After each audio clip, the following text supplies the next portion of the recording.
As was also stated earlier, at the onset of the Roman Republic, most theater was variety acts.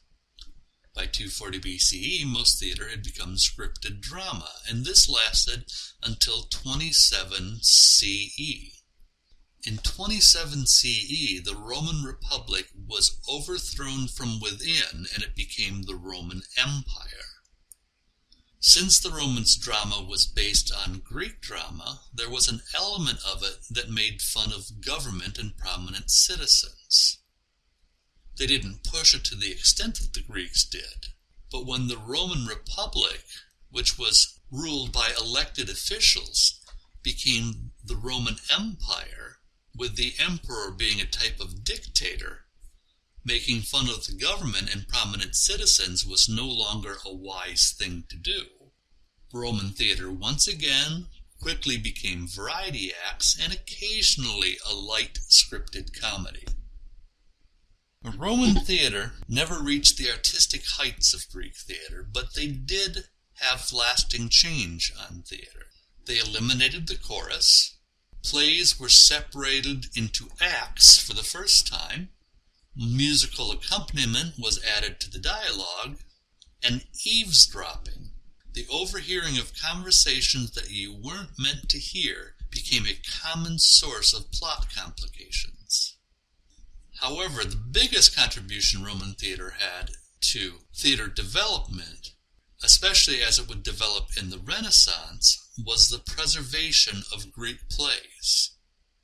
Without the Romans, Renaissance playwrights wouldn't have known about the Greeks, or at least wouldn't have had examples of Greek drama and theater. And it gets even a little weirder. Most of these Roman plays were preserved in the monasteries that survived after the fall of the Roman Empire. So it was the churches that preserved theater even though they hated theater. Once again, showing how theater and religion are intertwined. Now, when the Romans started conquering areas of the world where Christianity was developing, they tried to assimilate the Christian God into the Roman pantheon of gods. But this proved impossible, as the Christians insisted that there was only one God. Roman civilization found this idea sacrilegious, since they knew there were many gods. So Christianity ended up illegal. This ended up having a strong impact on theater, since the predominant mood among the Roman ruling class was that Christianity was laughable. The performers at the time made fun of it. Christians were thrown to the lions in a type of theater. I know this is hard for our modern concept of theater to believe that feeding someone to the lions is a type of theater, but it was often done with some kind of structure that told a story, with a climax being people eaten by lions. In the comedy skits, Christians would have been the brunt of many jokes. And this type of persecution continued until the early 300s CE, when Emperor Constantine made Christianity legal. He converted to Christianity. Christianity then quickly became a powerful and popular religion, so much so that only 70 years later, Emperor Theodosius made Christianity the official state religion of the Roman Empire. Now, the powerful people in this new Christian church didn't forget how theater and actors had treated them, and they did their best to crush theater completely. The Council of Carthage in 397 and 401 CE established canon law for Christians, and they wrote many anti-theater edicts. For instance, on a holy day, anyone who went to theater instead of church faced excommunication, being thrown out of the church. As well, actors were forbidden the sacraments unless they gave up their profession, a decree not rescinded in many places until the 18th century. So let's recap.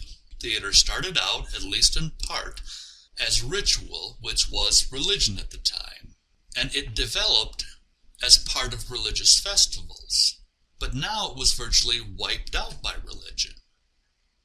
When the Western Roman Empire fell in 476 AD, at least that's the date that is usually considered the end of the Western Roman Empire, Europe entered what is known as the Dark Ages with a capital D.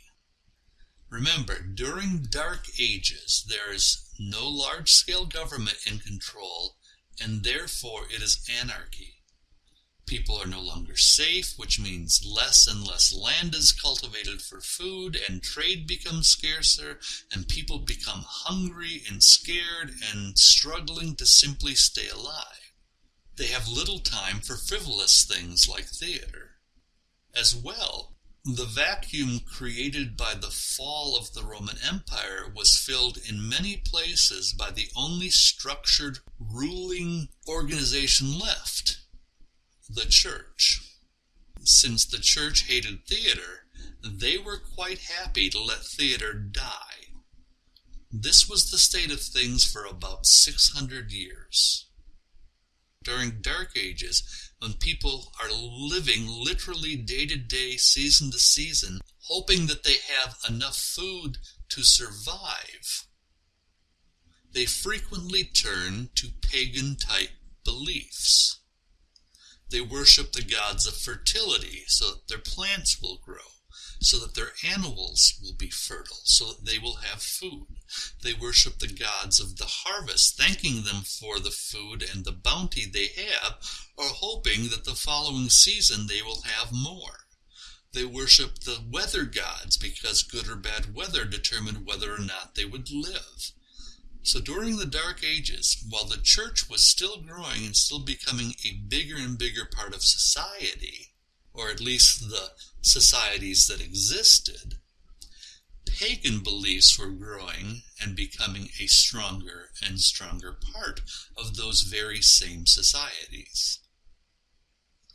Little is known about theater between 476 CE, when the Roman Empire fell, to around 1000 CE, when parts of Europe were near the end of the Dark Ages and entering the medieval period.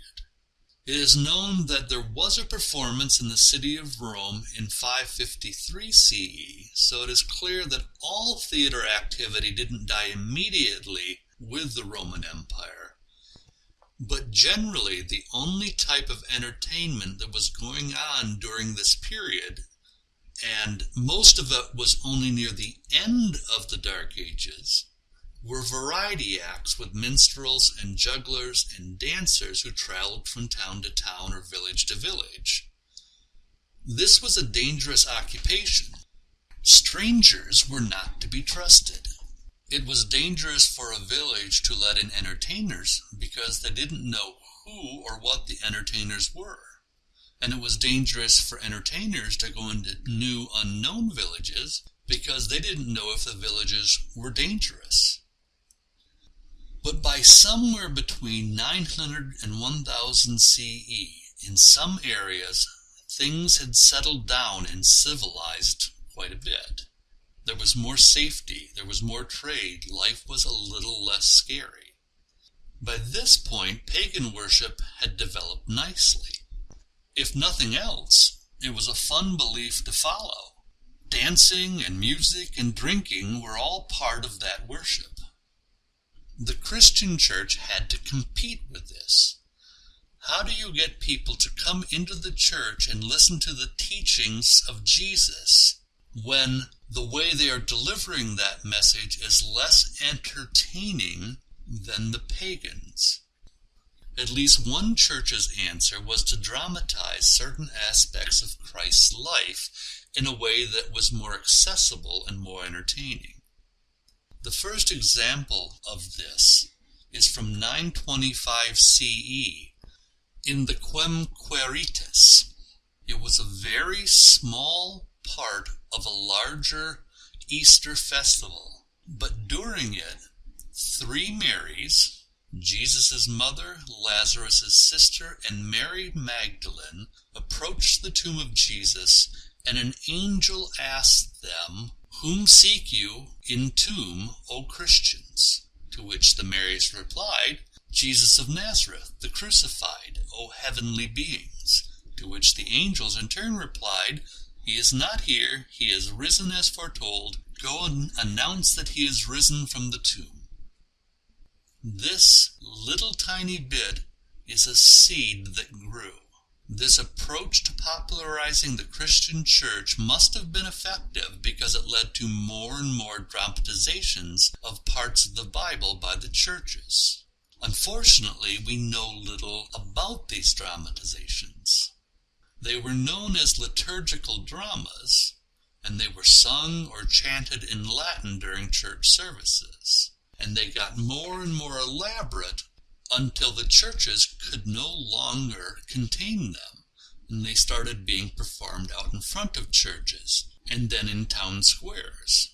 At first they were still controlled by the churches, but soon different factions from the town started taking on different parts of the story. And by 1500, there were plays in theater that were not controlled by the church at all, even though, for the most part, they had religious or moral messages.